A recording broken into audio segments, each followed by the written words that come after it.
নমস্কার বন্ধুরা, মানবীর রান্নাঘরে আপনাদের সবাইকে স্বাগত জানাই।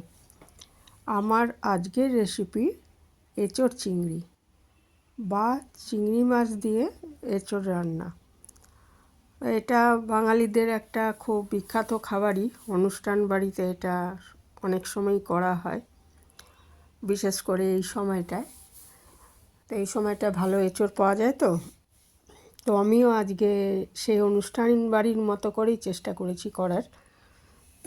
একটু কম তেল মশলায়, ওখানে আরও তেল মশলা আরও বেশি থাকে, তো স্টাইলটা ওরকমই রেখেছি। প্রথমে আমি একটা এঁচোড় এটা কেটে নিচ্ছি। এটা কচি ছিল এঁচোড়টা, ওই জন্য ভেতরে মানে যখন দানাটা হয়ে যায় তখন কাটা স্টাইলটা একটু আলাদা হয়। তো এটা কচি ছিল বলে ওই মাঝে একটা ইয়ের মতো অংশ থাকে শক্ত, সেটাকে ফেলে দিতে হয়। আর এই যে খোসাটা এইভাবে কেটে ফেলে দিতে হয়। হাতে আমি সর্ষের তেল মাখিয়ে নিয়েছি, কারণ আঠা থাকে, খুব খুব আঠা ছিল, একদম কচি তো আরও যেন বেশি আঠা, টাটকা ছিল একদম, তো আঠাটা আরও বেশি। তো হাতে একটু সর্ষের তেল মাখিয়ে নিয়েছি। আর এইভাবে আমি ছোট টুকরো করে কেটে নিচ্ছি। খোসাটা মাঝের ওটা ফেলে দিয়েছি আর খোসাটাকে কেটে টুকরো করে নিচ্ছি। তা মাঝে মাঝে একটু সর্ষের তেলটা হাতে মাখিয়ে নিচ্ছি, কারণ আঠাগুলো লেগে যাচ্ছে হাতে। তো কাটাটাই ঝামেলা, রান্না অতটা ঝামেলার নয়, কিন্তু কাটাটাই একটু ঝামেলা।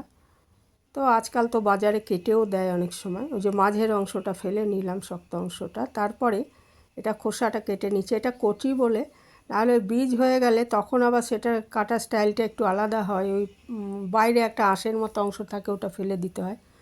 ওটা ওরকম যদি কখনো করি তাহলে দেখাবো যে ওটা কিভাবে কাটতে হয়। জানেন অনেকেই, তবু আমরা তো ইউটিউবে যারা রান্না দেখাচ্ছি তারা এইভাবেই দেখায়, যে নতুন যারা করছেন রান্না তারাও যাতে শিখতে পারেন, সেইভাবে ওই জন্যই দেখানো ওইভাবে। তো এঁচোড়টা এইভাবে আমি কেটে নিয়েছি, গোটা এঁচোড়টাই। তারপরে একটা কড়াইতে সর্ষের তেল দিয়ে এটাকে আমি এঁচোড়গুলো আগে ভেজে নেব।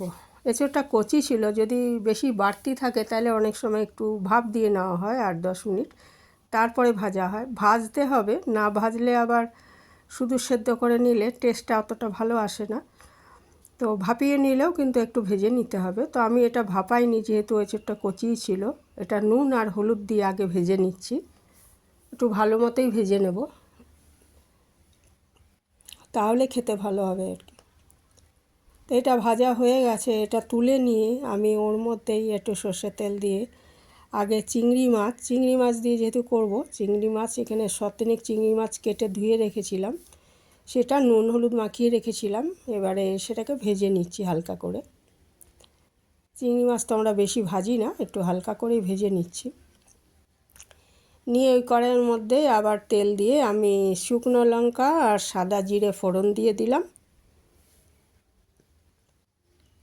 আর একটা বড় সাইজের পেঁয়াজ আমি কুচি করে রেখেছিলাম, সেটা দিয়ে দিলাম এবং খুব ভালো মতো পেঁয়াজটা ভেজে নেব নুন হলুদ দিয়ে।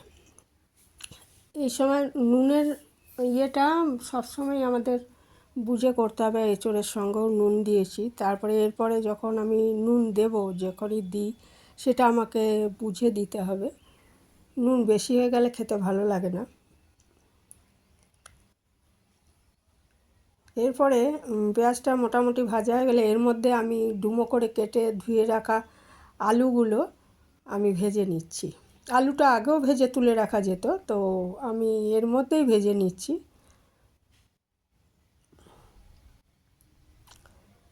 আর আমি একটা পেস্ট বানিয়ে রেখেছি, 2 কোয়া রসুন, এক টুকরো আদা আর একটা বড় টমেটোর, এটা আমি পেস্ট বানিয়ে রেখেছিলাম, সেইটা এবার এর মধ্যে দিয়ে দিলাম। 2 কোয়া রসুন, এক টুকরো আদা আর একটা বড় টমেটো, এই পেস্টটা আমি এর মধ্যে দিয়ে ভালো মতো কষিয়ে নিচ্ছি।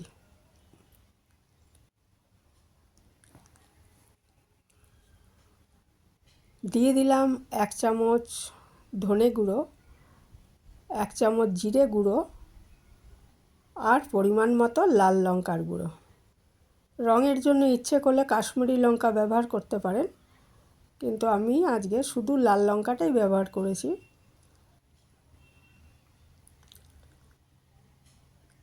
খুব ভালো মতো কষিয়ে নেব যাতে মশলার কাঁচা গন্ধটা একদম চলে যায়। একটু ওই গ্রাইন্ডারের ইয়েটা ধুয়ে আমি জলটা দিয়ে দিলাম, তাহলে মশলাটা ভালো মতো যাতে ভাজা হয়ে যায়। এর মধ্যে আমি দিয়ে দিলাম আর একটু পরিমাণ মতো নুন আর একটু সামান্য মিষ্টি দিয়ে দেবেন, তাহলে খেতে ভালো হবে।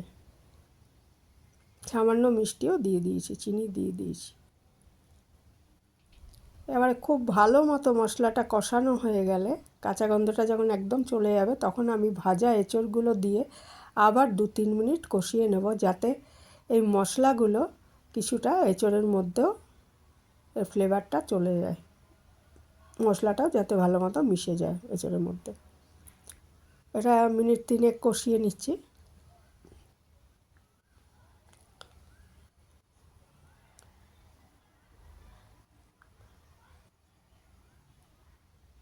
এর মধ্যে আমি 1 চামচ মতো ঘি এখনই দিয়ে দিলাম। ইচ্ছে করলে ঘিটা পরেও দিতে পারেন, ঘি আর গরম মশলা লাগবে সেটা পরেও দিতে পারেন। আমি ঘিটা এর মধ্যেই কষানোর সময় 1 চামচ মতো ঘি দিয়ে দিলাম, দিয়ে আবার একটু কষিয়ে এর মধ্যে আমি পরিমাণ মতো জল দিয়ে দেবো। আমি ঝোলটা কীরকম রাখতে চাই, একটু মাখামাখাই ভালো লাগে, ঝোল থাকবে কিন্তু খুব বেশি নয়, সেই আন্দাজ করে আমি, কারণ এঁচড় এবং দুটোই সেদ্ধ হতে হবে। আমি তো ভালো মতো ভেজে নিয়েছি, তবুও সেদ্ধ হওয়া বাকি আছে। দিয়ে আমি আগে 5 মিনিট ঢাকা দিয়ে রান্না করে নিচ্ছি। এটা ভালো মতো যখন ফুটে যাবে এবং মিনিট 5 রান্না হয়ে যাবে, তখন আমি ভাজা চিংড়িগুলো এর মধ্যে দিয়ে দিলাম, ভাজা চিংড়ি মাছগুলো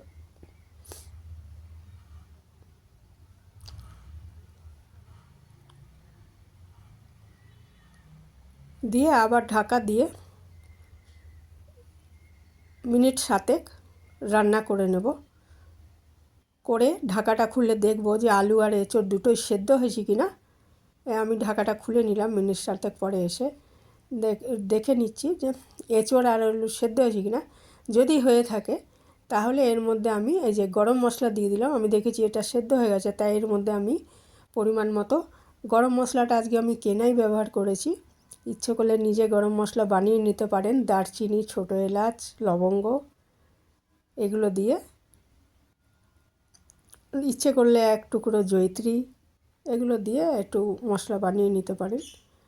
তো আমি কেনা গরম মশলাই আজকে ব্যবহার করেছি, সাধারণত নিজেই বানিয়ে নিই, তো আজকে বানাইনি আর ওই কেনাটাই ব্যবহার করেছি। ব্যাস, তাহলেই তৈরি হয়ে গেল আমার অত্যন্ত সুস্বাদু এঁচড় চিংড়ি। যারা এ পর্যন্ত ছিলেন আমার সাথে, অনেক ধন্যবাদ সবাইকে।